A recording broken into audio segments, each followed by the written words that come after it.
Oui, bonsoir éclaireur. Bonsoir, cher Maya, comment allez-vous? Oui, je vais bien, je vais Ah, très bien, merci. ah. J'espère que vous aussi. Oui, grâce à Dieu, tout va bien. En tout cas, bien de choses à la famille du côté de New York. Je Merci dis beaucoup. bonsoir au cyclone qui nous avait quand même aussi manqué. Ça fait 2 jours, cyclone, hein. Ah. Et bonsoir à tout le monde, tous ceux qui sont passés, tout le monde en tout cas. Éclaireur, vous savez, il est toujours bien de...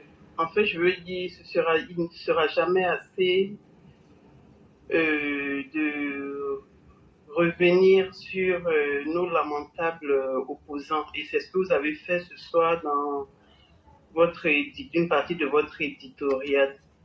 Mais éclaireur, la manipulation à excès de toute cette bande de lamentables opposants ivoiriens, ça nécessite vraiment qu'on réchauffe le sujet. Merci de l'avoir fait encore. Ce ne sera jamais assez en tout cas. Quand on connaît sentiments. Mais pour ma part, éclaireur, j'ai envie de faire mon intervention sur ce point-là en interpellation à notre président. Monsieur le Président, vous savez, je suis inquiète. Je crains que nous soyons des millions comme ça à être inquiètes de ce que vous pourriez céder à la manipulation excessive et diabolique de cette bande de lamentables opposants sans tenir compte de ces millions d'inquiets-là que nous sommes quand on voit la pression qu'ils exercent tous ensemble sur vous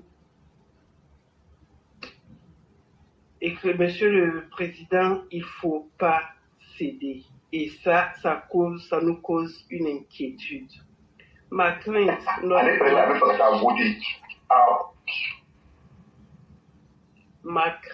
Monsieur le Président, notre crainte est que, encore cette fois, vous cédiez aux manipulations de ces vauriens et que ça nous mette en danger à la fin, parce que c'est ça le risque.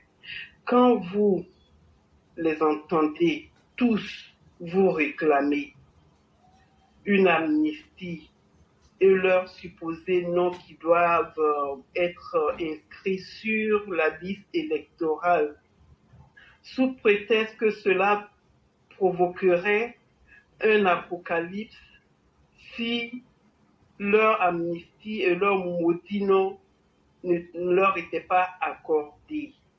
Monsieur le Président, ce qui se lit et se comprend au bout de cette manipulation diabolique,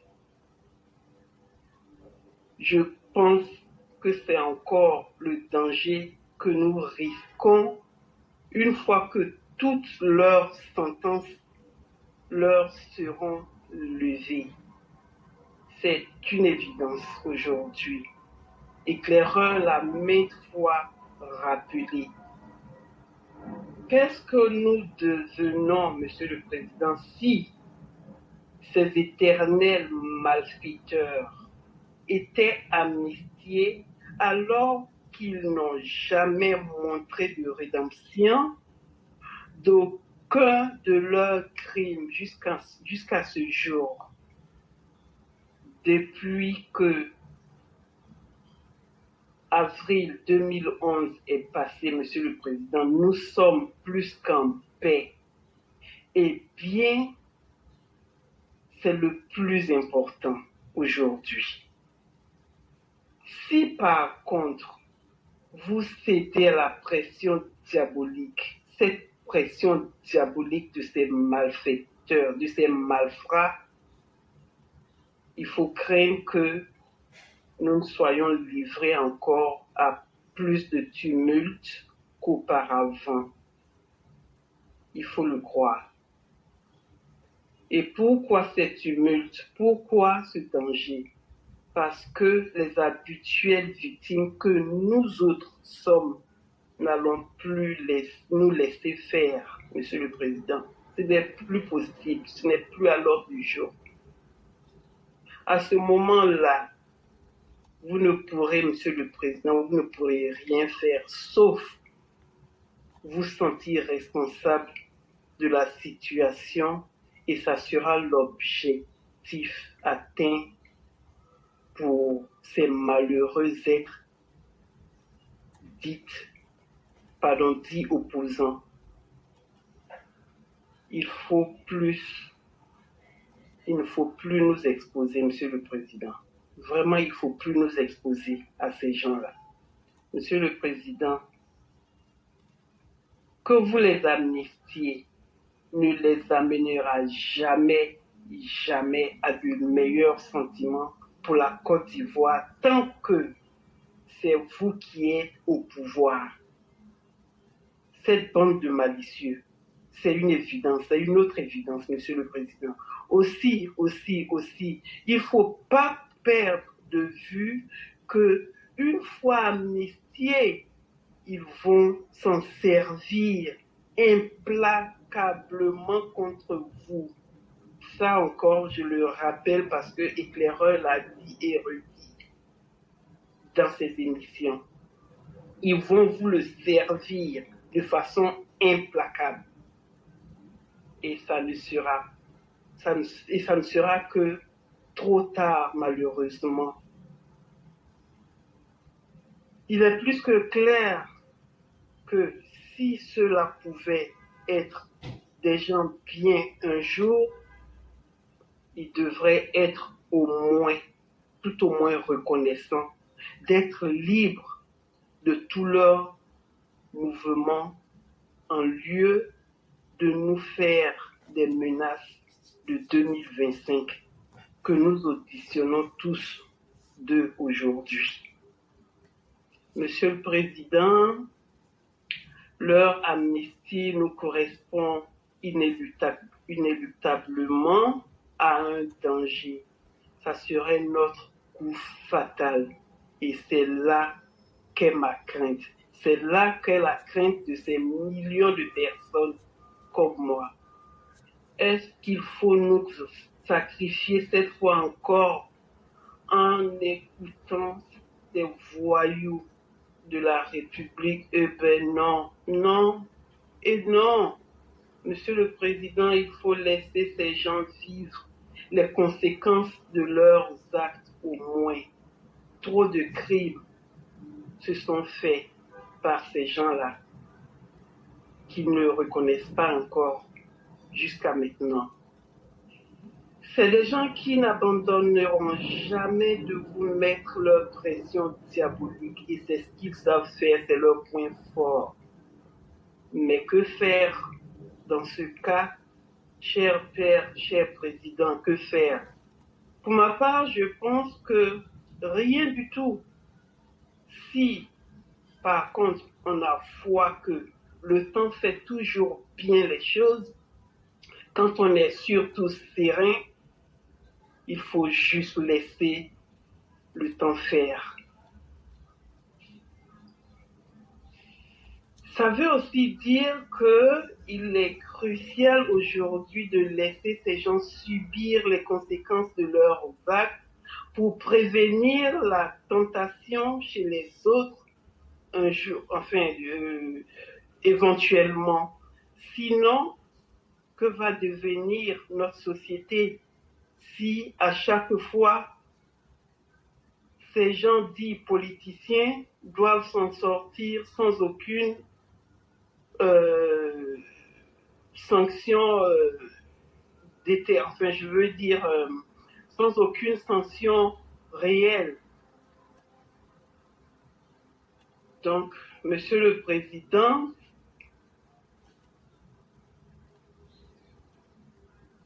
le temps fait bien les choses. Si nous arrivons à laisser passer le temps, ce temps actuel-là, aujourd'hui, avec toutes ces menaces que nous entendons ici et là, nous aurons réussi le plus important pour tous. Il faut juste les laisser se cogner ou alors se divertir, ou alors en tout cas, il faut les laisser dans tout leur état. Alors, permettez-moi de réitérer ceci. Je suis inquiète. Nous sommes inquiets de ce que vous cédiez à la pression diabolique et dangereuse de ces malfaiteurs de la République. Je pense que, en l'état actuel même des choses, il faut croire que le temps va finir par les calmer si nous laissons effectivement le temps faire son travail. Le tout est de maîtriser la situation, surtout à cette époque où véritablement les Ivoiriens se sont mis au travail et en sont épanouis. Pour ceux qui ne le sont pas encore, au moins sont dans le processus d'y être. Et ça, Monsieur le Président, votre travail, le dur labeur que vous avez fait est tellement en train de payer qu'il ne faille vraiment pas le mettre à risque avec ces voyous. Ne causons plus notre fatalité avec ces démons de la République dits opposants. Ça ne sera que trop de lourds tributs. Ça ne sera que trop lourd de tributs, c'est ce que je voulais plutôt dire, que nous serons obligés de vous attribuer si cette fatalité était causée. Et donc, Monsieur le Président, protégez-nous. Monsieur le Président, pour l'amour du ciel, laissez le temps faire les choses au risque de me répéter. Pour vous, pour nous, le tout étant de maîtriser la situation, tout simplement. Jusque-là, c'est vous, Monsieur le Président, qui avez fait tous les efforts. Alors que ces opposants sont continuellement dans les tentatives de déstabilisation du pays, c'est vous qui avez fait tous les efforts, c'est vous qui continuez de faire tous les efforts. Cher Président, ne faites pas l'effort de trop qui pourrait être le coup fatal. Pour ne pas être plus longue, je crois quand même que j'ai pu exprimer ce qui me vient du fond de mon cœur dans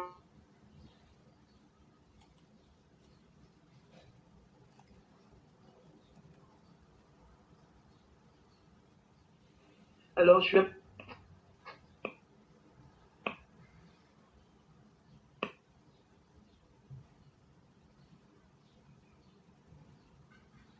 Allô?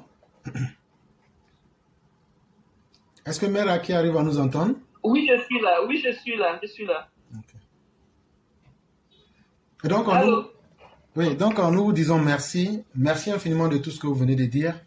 Et c'était totalement légitime d'exprimer votre crainte vis-à-vis de l'avenir.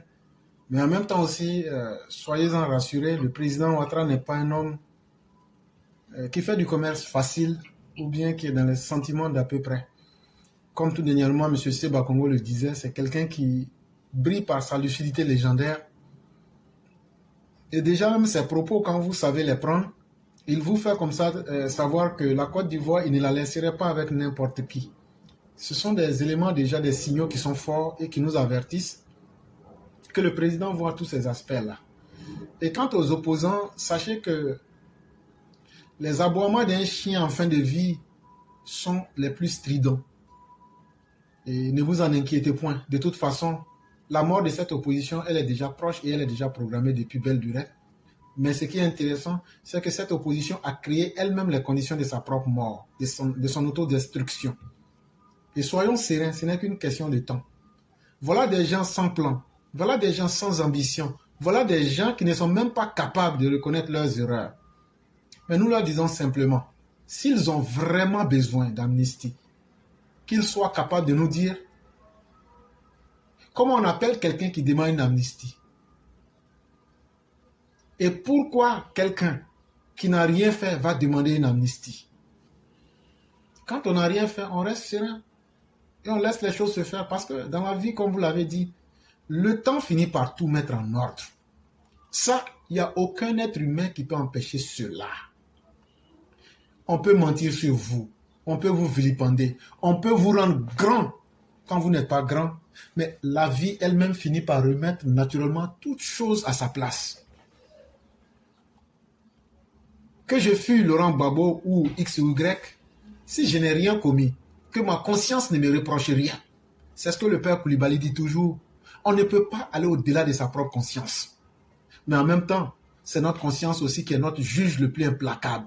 Même quand on veut se convaincre, notre conscience finit par nous dire, voilà ce que chacun de nous est. Et ça, même quand il dit que tu es un inconscient, ça te marque à l'intérieur. C'est la plus grande et la plus dure des prisons. Et donc, on ne va pas accepter que ces individus transforment leurs méfaits, leurs turpitudes, pour nous les imposer et demain venir encore remettre la vie des Ivoiriens en danger. Nous autres, moi personnellement, je n'en ai aucune inquiétude. Je me dis déjà que les dirigeants actuels savent à quel destin condamner le pays et l'heure de l'amusement et de la distraction est déjà révolue. C'est aux Ivoiriens de comprendre cette tendance-là, d'encourager nos dirigeants à aller vers la justice, de les encourager à assumer cette justice-là, puisqu'on en a véritablement besoin aujourd'hui, et vous verrez que les choses iraient bien. Tout ce qui manque aujourd'hui, c'est la justice.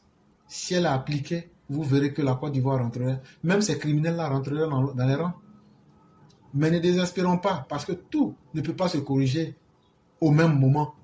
Mais en même temps, il faut toujours rappeler cela à nos dirigeants. Il y a du travail qui reste à faire et il faut être constant vers la recherche de la perfection. C'est ce que j'allais ajouter, chère mère. Vraiment, merci éclaireur. En fait, tellement ils sont bruyants. Bruyants, bruyants et bruyants. C'est ça. Sinon, éclaireur, je suis rassurée, mais c'est aussi exprimer la situation par rapport à leurs faits et gestes et leur dit ainsi de suite. Merci de me rassurer, de nous rassurer encore plus.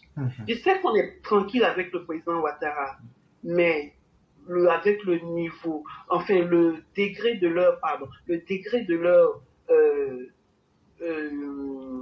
c'est quoi encore le mot, nuisance de leur bruit, éclaireur, à des moments donnés, il faut se calmer, il faut s'apaiser et puis envoyer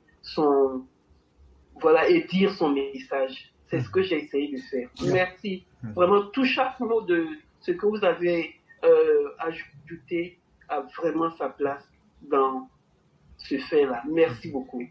Merci infiniment, chère mère. Merci pour cette belle parole.